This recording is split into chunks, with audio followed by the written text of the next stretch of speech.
because he told me Fridays he could consider as a rest day. Yeah. I'm gonna try to get him to do like like an active rest day Friday and not do CrossFit. Like that would be a win this week if he can just not do CrossFit on Friday. Yeah. Yeah, it's dude, so it's interesting when you're working with individuals who are like super constant with wanting to do all of the things at one time. Yeah. And the idea here is to like find a happy medium of like I call it throwing a bone. So Mhm. like and honestly, right now what you might have to do is you might have to control more of like what you're giving him in the run stuff and Yeah. let him just go crazy with the CrossFit. And then like as he starts to be more bought into the run stuff and as he Yeah. starts to see the benefits of it, you can then be like, all right, let's pull back a little bit of this CrossFit and weight training stuff, but and then move and then be like, hey, we now need to go ahead and do this. And he's one of those individuals too, man, that like I would even be okay with you sitting there and being like, hey, let's sit down and go over a training block of what this looks Mhm. like so you know what to expect Yeah. so that you Yep. know because his words to me were I need more structure and accountability and Yeah. guidance with that. So That's taking what his own words yeah. Yep. and utilizing that in those conversations. I think the Mhm. idea here, dude, for you, especially when we talk about, I mean, this is just in general, when we talk about working with individuals and talking about building habits, Mhm. it's taking, so let's say your cup is purple, my cup is red. Yeah. Most individuals who are like in a position of authority will try and take your cup and change it theirs. Right. Yep. And that's not our goal, right? Especially when it comes to teaching people to develop structure and habits and accountability. We got to go ahead and take my cup and turn it to purple, which is your cup, Mhm. and help them. And it's a language. It's now you're actually now meeting them in that language aspect. So Right. I think a lot of that's what's going to come down to it for that. Yeah, and I Um, think I think that's kind of where I'm at, where I'm like, look, I was like, you know what, keep doing it right now. Like, let's start to see where we can go. Is really what is coming down to. And I think he's open. It's just like, and at a certain point, he might be like, oh, this is too much to be doing both these things like all the time. and that's another thing too is like what I've done with athletes in the past, especially when I'm just controlling their run program and they're following a CrossFit style Mhm. program. What I would do is like, hey, is there a way you have access to a full week of training And within your that's what we're CrossFit doing gym? too. Yep. Yeah, right. So what happens is you can go ahead and look at the Metcons and their Yep. strength and be like, all right, hey man, if you can in the morning, get out and get your 60-minute run in, Mhm. right? Go to work, do your thing, and then go to your CrossFit, do your mobility, you're done for the day.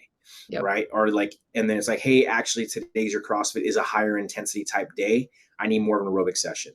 Yep. And then you kind of blend it with that, right? And you're always going to want to put if he has a capability in the space, you put his endurance session first in the morning, and then let him do a strength in the evening That time. might be the one that will be hard to switch. And And like, that's yeah, and fine. his because he's like a 5 a.m. CrossFit because he does it before he goes into work, and it's right next to work. It's like a yeah, I hear it's you. a Yeah. So yeah, it's so then the only thing with that then, right, is like then when you look at his CrossFit workouts, like look at his CrossFit workouts in terms of like, all right, if his CrossFit workout's more of a strength program for the mhm, morning, then go ahead and give him his like speed work in the evening times. yeah, And then if his CrossFit work is high intensity in the morning, more gymnastics, more Metcon-ish yep, type stuff, then you can give him, all right, hey, today's an aerobic session. But gotcha, it's still following the high-low method, right? Like that's literally yeah, what you're doing. yep, Because he has shown that he can handle the volume yeah, and for all sure. that good stuff. Like the dude has been doing CrossFit workouts 4 to 5 days a week and then going and dropping almost what He's 30 to he's 40 doing it miles on the 6 or weekends. 7 days a week. Yeah, Yeah. and he's doing it on days that he's also running. As long as like he said, "As long as I get back in time, then I can go do the CrossFit workout." It's like if I run fast enough, I can go do the workout after on Saturday and Sunday. And one thing, dude, with like, because he's new to CrossFit, right? Like he just started doing CrossFit this year. Yeah. Like he's never done in the past. So like he's drinking the Kool-Aid. It's just that feeling. And over time, like it will start to kind of pull back a little bit, especially as we Mhm. start getting into his bigger mileage. For him to Yeah. be successful at his 100 miles and what he wants to do, like he's gonna have to be able to like reframe himself and be like, all right, maybe I can do CrossFit twice a week. And that Yeah. was something that I talked with Mark on when we were out pacing Same. him. Yeah. Was like the idea was he was doing CrossFit once or twice a week still, Yep. and then also running, right? Yeah, And I he said caught it even with before that about it. he was doing, Yeah. you know. So again, it's just what's interesting is like he needs to just be able to handle one the ability to feel himself. Like if he can eat and support that, like he Mhm. totally can. And Yeah. that's something that we'll continue to start building on for him as well. Yeah. But yeah, dude, and I guess this segues into like his sleep as well, right? Like, this is something that we're trying to get everyone to He do. sleeps like 4 hours on the couch before he goes to bed. Yeah, his body's Did exhausted. he talk to you about that? No, he So didn't tell me at all so about that. basically, like so he works till, like, 1:30. He goes home. He maybe eats if he like, depending if he ate during the day or not. I'm sure you guys talked about that. And then he just kinda lounges on the couch, watches TV, does stuff, like, in the evening, and he just falls asleep on the couch every night for however long, and then he goes to bed, and he wakes up for 5 AM CrossFit every day. Yeah, we got to fix that. Like, you got Yeah. to get him to like, hey, like if you're gonna go ahead and just go to sleep, like just go to your bedroom and go to Yeah, bed, dude. and yeah, him and I talked about and I was like, "Okay." I was like, "This is great." I was like, "That's a perfect time to do, like, a little bit of mobility before you lay on the couch." Like, just, like, little like, I was like, "Okay, so" he's like, "I love sleeping on the couch." I was like, "I think you're just tired." 'Cause, like, I say that too, because like, I do love, like, falling asleep on the couch and taking a nap, but I don't know. Well, that's actually something like that's something I talk about in the sleep course actually Yeah. is like separating your room as like where you sleep and then like don't take a nap in the room that you sleep through the Yeah. night in or however your place where you go and sleep at. You find a spot where like you can wake up after 30 minutes or 90 minutes, but it's somewhere where it's just like, on the couch or even I've worked with tactical professionals, like he's a tactical professional, right? I've worked with individuals where it's like, hey, you have an hour lunch, go eat your lunch, take a 30-minute nap in your car, and Yep. then go back to work. Or take a 30-minute nap first, eat Mhm. your lunch, and then go back into work. Yeah. Um, it's just being able to find places to sleep. And I'll tell Yeah. you what, dude, most tactical professionals can sleep anywhere. Um, I would say also most ultra endurance athletes can sleep anywhere. So it's just kind of getting them set up with that. And for him, it's not even talking about utilizing his naps as like for bad nighttime Mhm. issues. It's setting his nap up in his recovery periods. That's why I call them recovery periods to feel his system for training. Yeah. No, for It's the sure. same thing for you, right? Like if you're doing a double day and you're not working for the day, let's say you go do your run in the morning, you have 3 to 5 hour break between before you go out for a run or go out to do your strength session, you're going to take a 30-minute nap. It can even be a caffeine nap, right? And like Mhm. that's something that I think is super important too. I think a lot of people Half miss nap. the caffeine naps. Yeah. Yeah, calf nap, where like you drink a shot of espresso Mhm. or a cup of coffee, and then once you complete it, you lay down for 20. I usually it's interesting numbers of I've seen between anywhere between 20 to 27 minutes is like Mhm. the prime sweet spot to take your naps. And even if that's just close your eyes and just like relax. And I talked about this also in the sleep course was this idea of like all you're really doing is you're just cutting out light.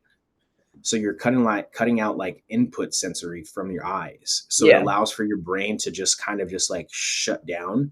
Mhm. You know how sometimes your computer will shut down and then you have to touch it and it wakes back up. Yeah, yeah. It's the same idea. We're just shutting down the hardware and we're shutting down the software for a little bit while the hardware is still running, and then you Mm. wake back up and everything's back on the system. You just let your body recover a little bit from there.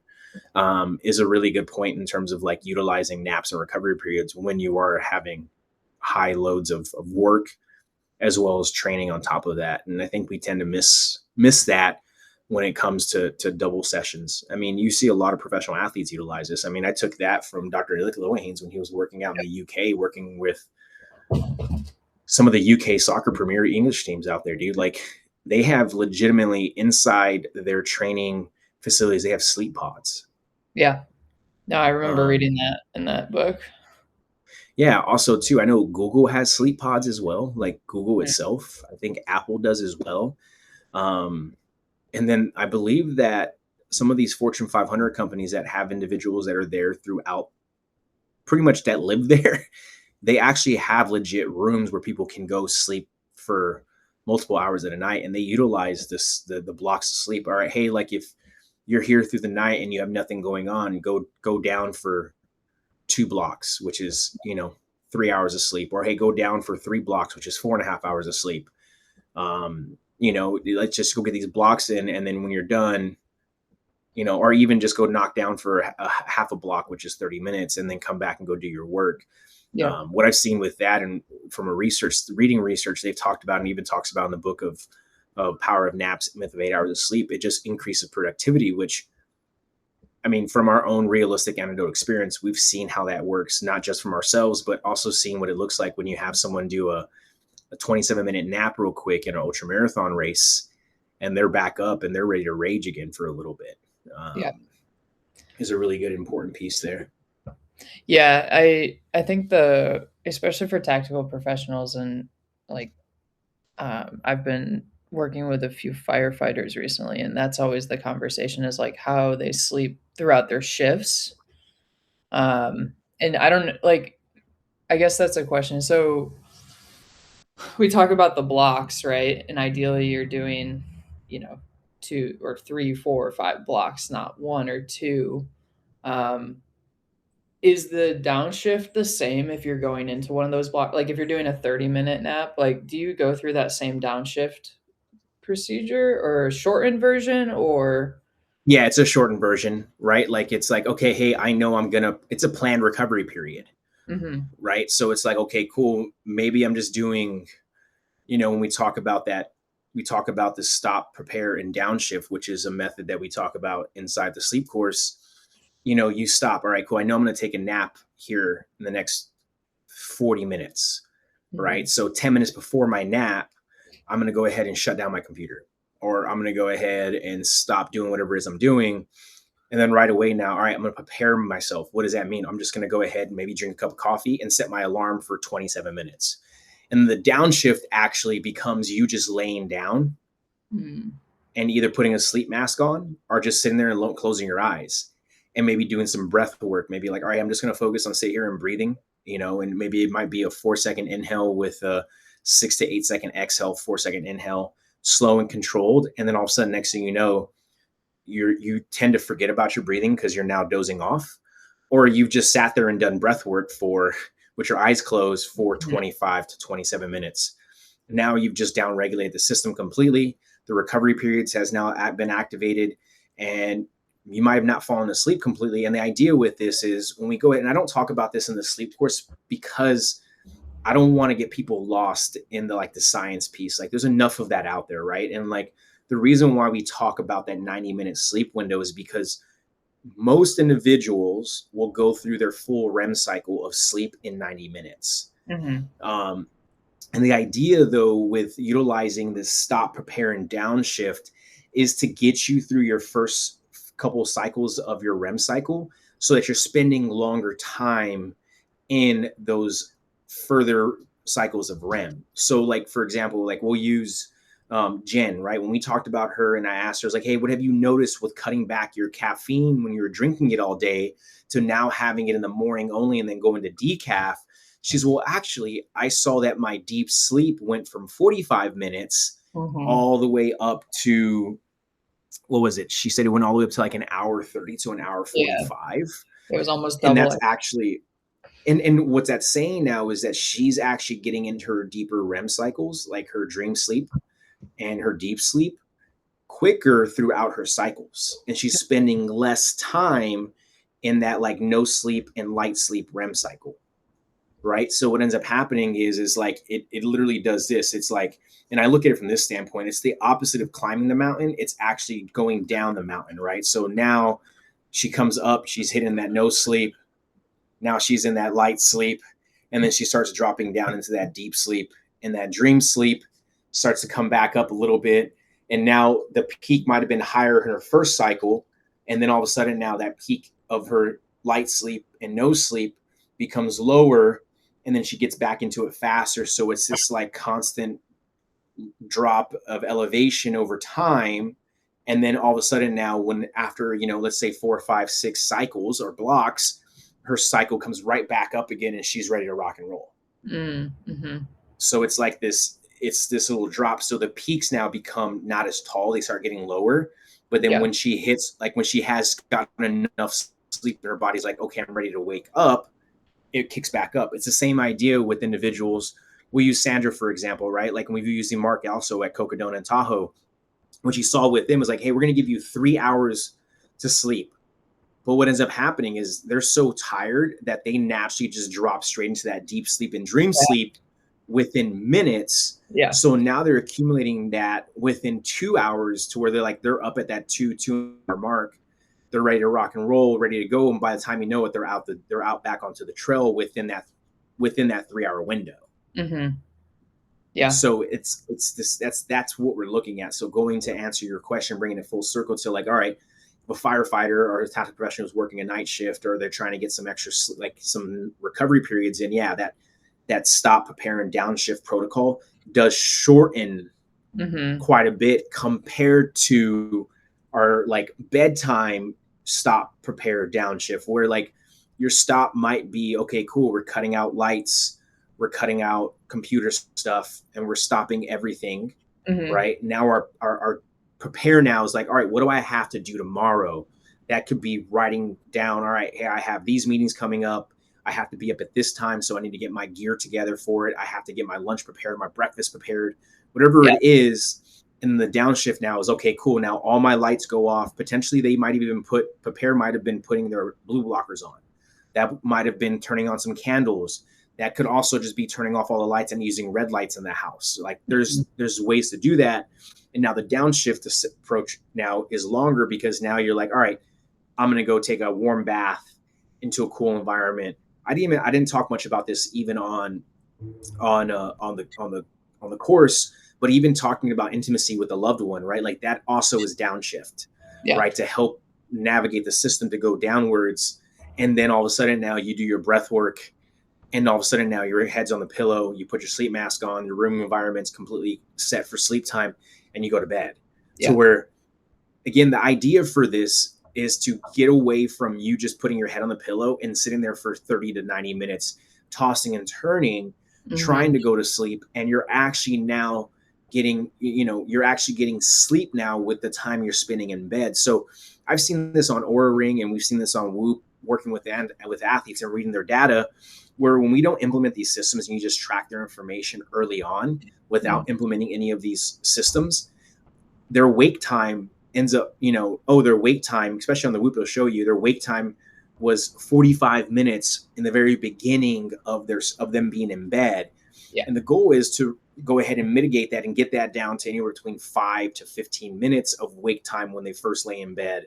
And Mm-hmm. then they're now spending more time in their sleeping realm. So if someone blocks their time out to sleep in bed for 7.5 hours of sleep, now instead of only sleeping for 6 hours and 45 minutes, they're now actually sleeping for 7 hours and 15 minutes.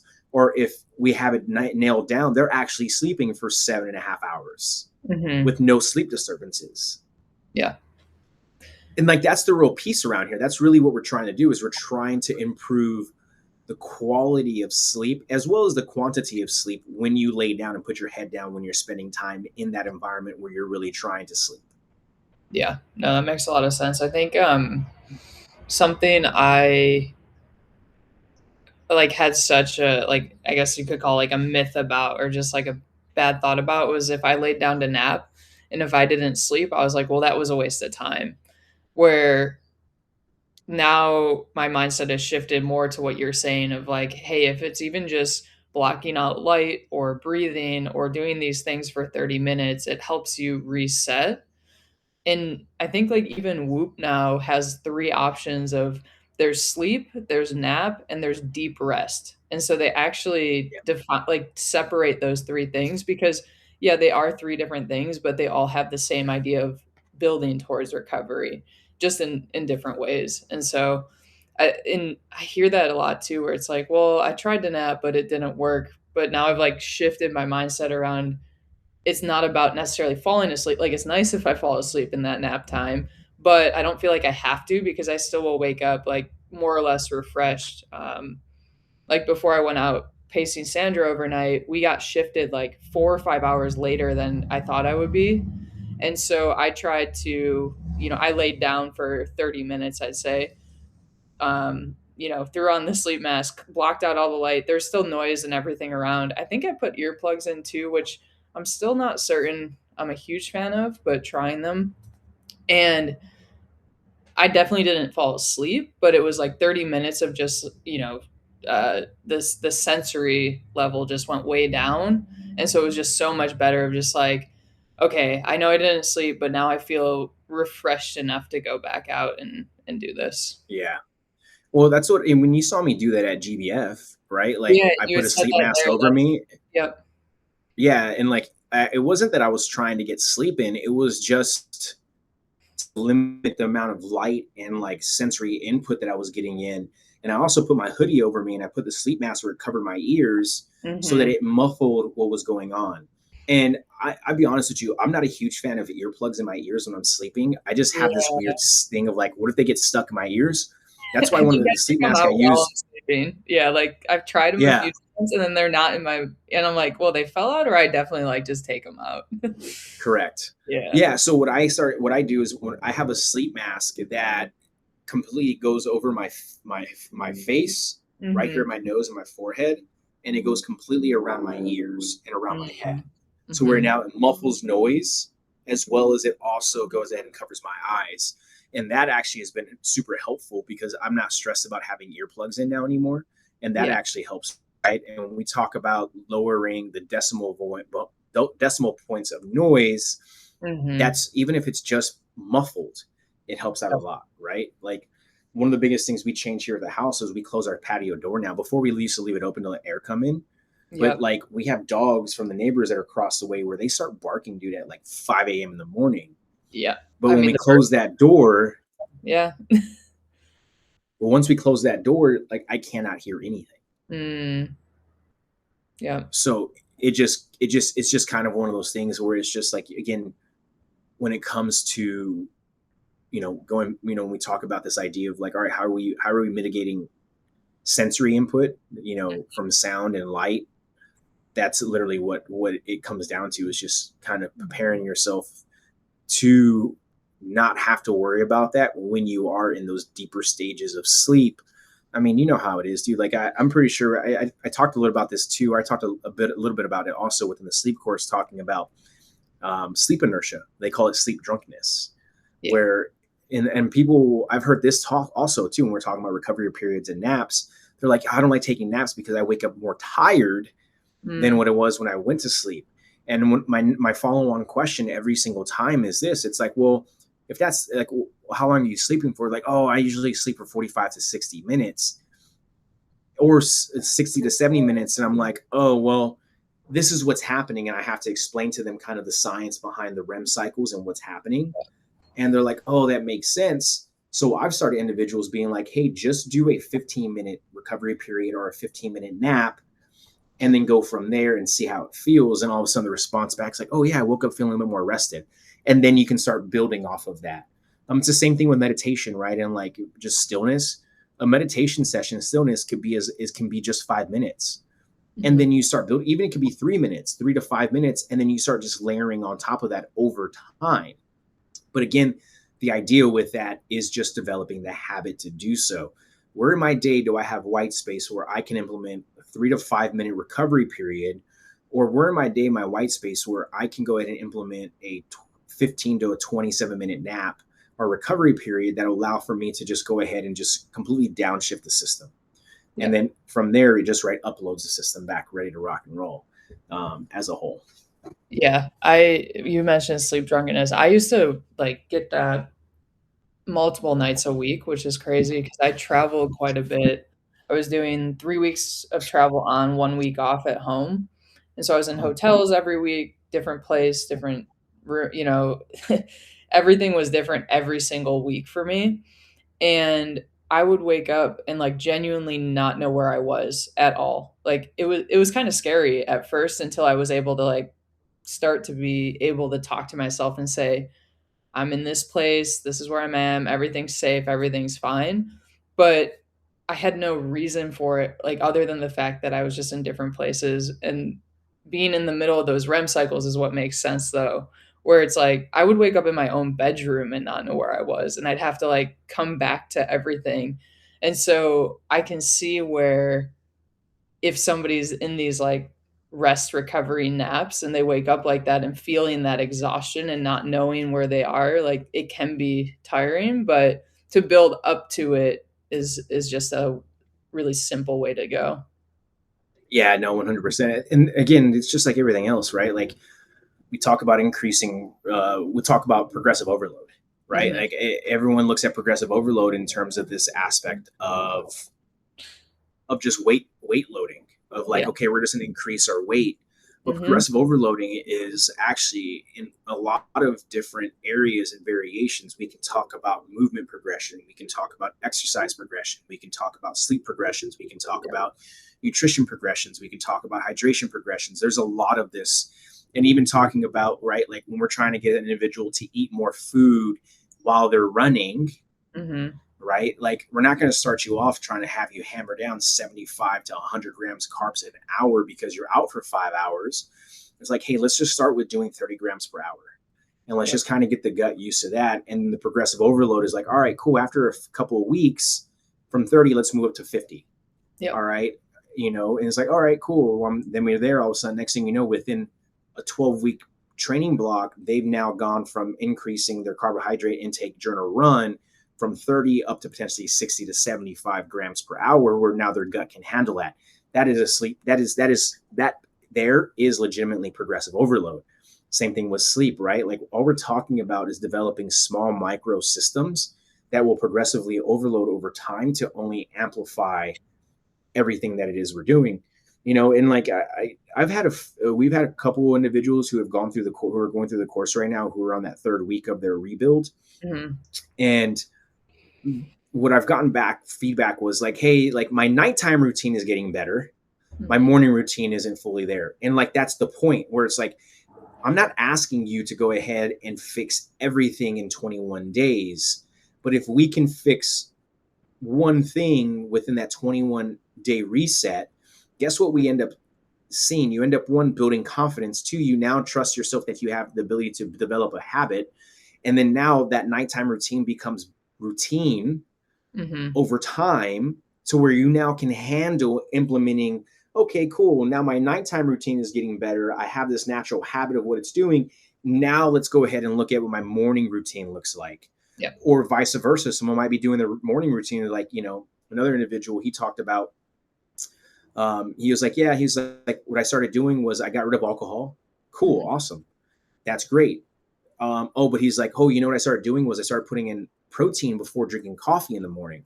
That still was setting your system up for the day, Yep. right? Or it's like, oh, I've actually also adjusted my training cycle.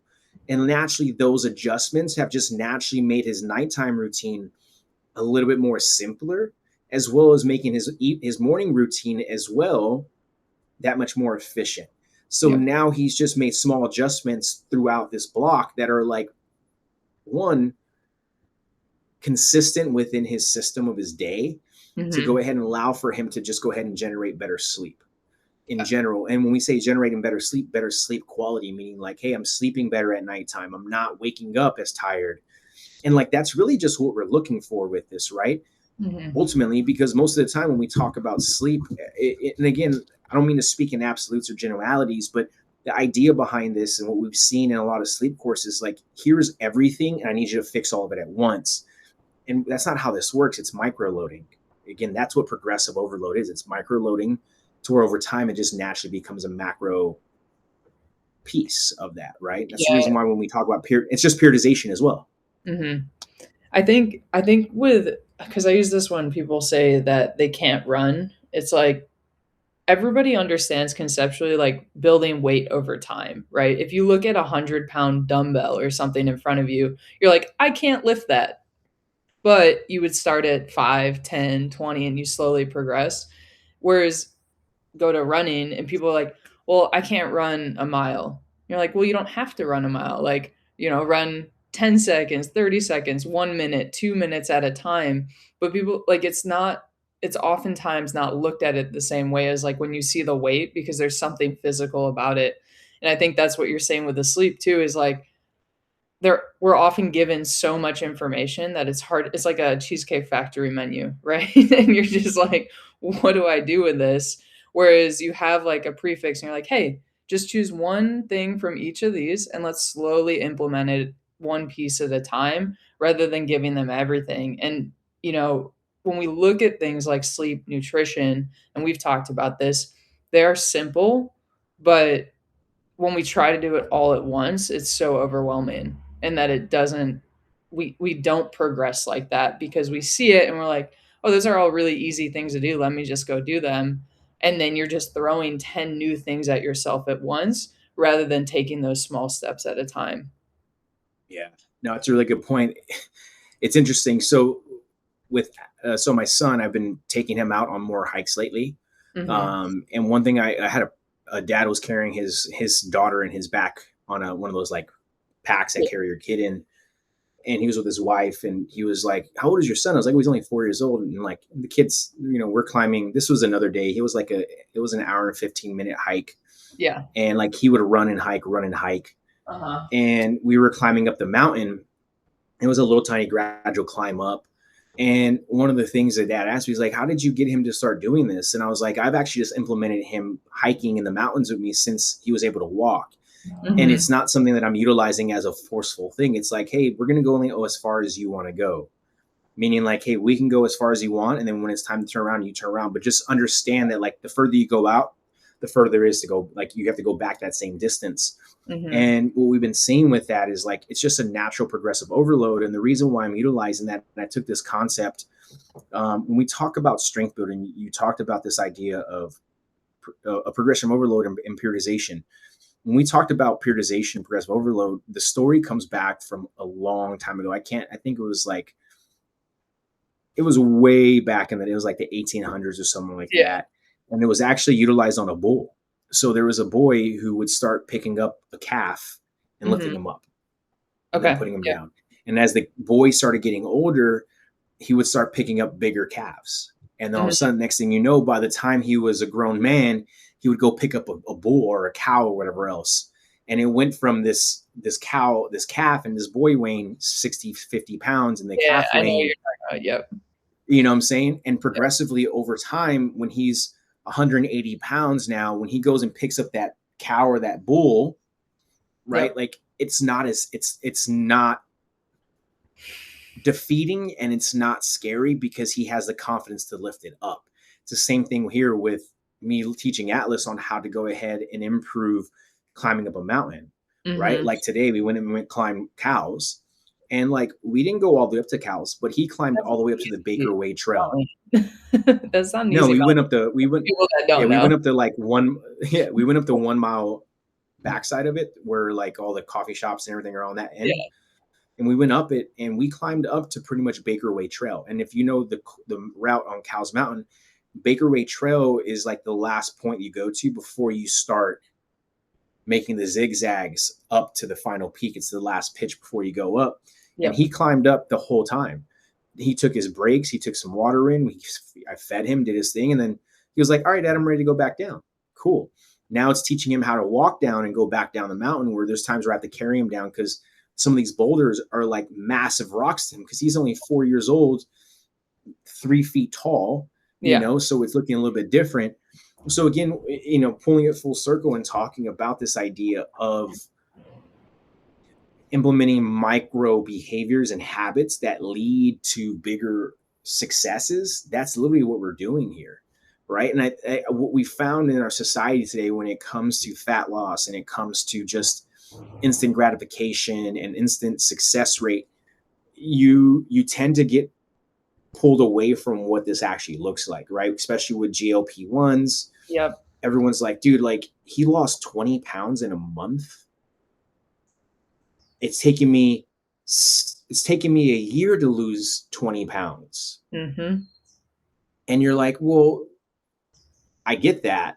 But Mhm. how fast is that person going to get back that 20 pounds if they haven't developed the right habits to keep off that 20 pounds compared to you over the past year? You've lost 20 pounds, you have more muscle, you're actually sleeping better, your resilience towards stress is a lot higher compared to that person in that month who lost 20 pounds. Because what's going to end up happening is you now have developed the systems, and it goes back to, as we talk about this as well in the sleep course, is all we're doing is we're training you to be able to develop the systems that allow for you to get back onto the track when the rhythm does come out of play. Yeah. It's always that way. And it's something I talk about. I've taken this from my military career, from working in the realms of patrols and gunfights and all those things. Like, we don't develop these systems and these malfunction drills, is what we call them, when things are going. We didn't develop them for when things are going perfect. It's when the conditions are not perfect, and we have to utilize these malfunctions and systems and standard operating procedures to allow for us to get back into the fight, to get us back onto the track. And that's ultimately what we're looking at here.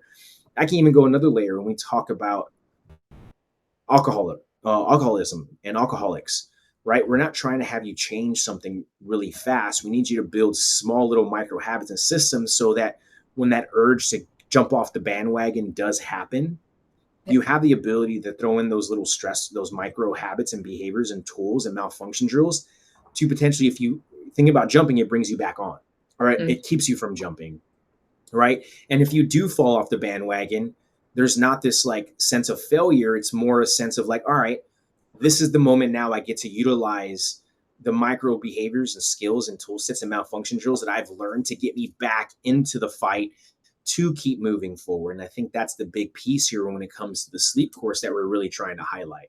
Yeah. Yeah, no, definitely. Yeah. And yeah, there's a few things that sparked when you're talking about that. Was it John Wooden always talked about when the basketball coach, he was training and Yeah. coaching his teams, that he would practice every possible scenario that could come up, even if it was a really rare scenario. And he would do it also under high pressure too. So they would run the play, the scenario, whatever it was, and then he would add super loud music, or he would add some sort of like obstacle of sorts in there, some sort of other challenge, so that when it came to game day, that there was nothing that would surprise them. And if there was, they would know how to like navigate it as well.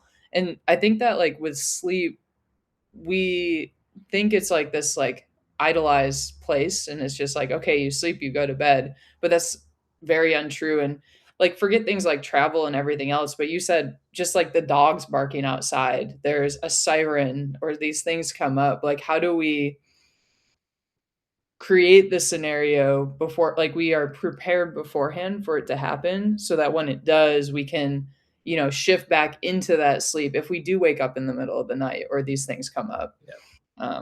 And yeah, I mean, I could go on about the GLP conversation too, because I've had that conversation, just like the instant satisfaction of it's. I've had this conversation with a friend. So I was trying to learn how to surf, and I've stopped, but I'm gonna try again. It's fun, but she's former professional surfer. Went out with her a few times. Started to get used to it, comfortable with the water.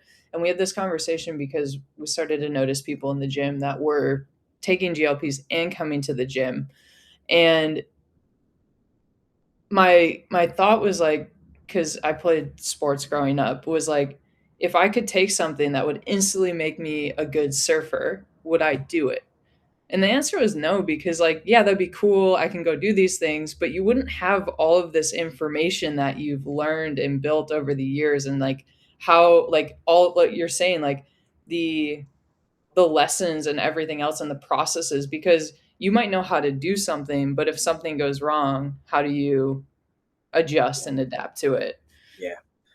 Yeah. No, that's 100% a really good point. And again, at the end of the day, like, the idea here with developing a sleep system and developing systems within the Omni athlete training systems Mhm. model is to go ahead and give you the systems so that when things do go array or chaos does hit, and you do have to try and get yourself back into the fight, you have these micro behaviors and skill sets and the resiliency and the confidence to actually get you back into that. So Yeah. yeah, no, I think it's great. If anybody is looking to, if you're not taking the sleep course right now, the wonderful thing about Omni University is that these courses are going to be replayable, so you can jump in and start taking the course where it's at.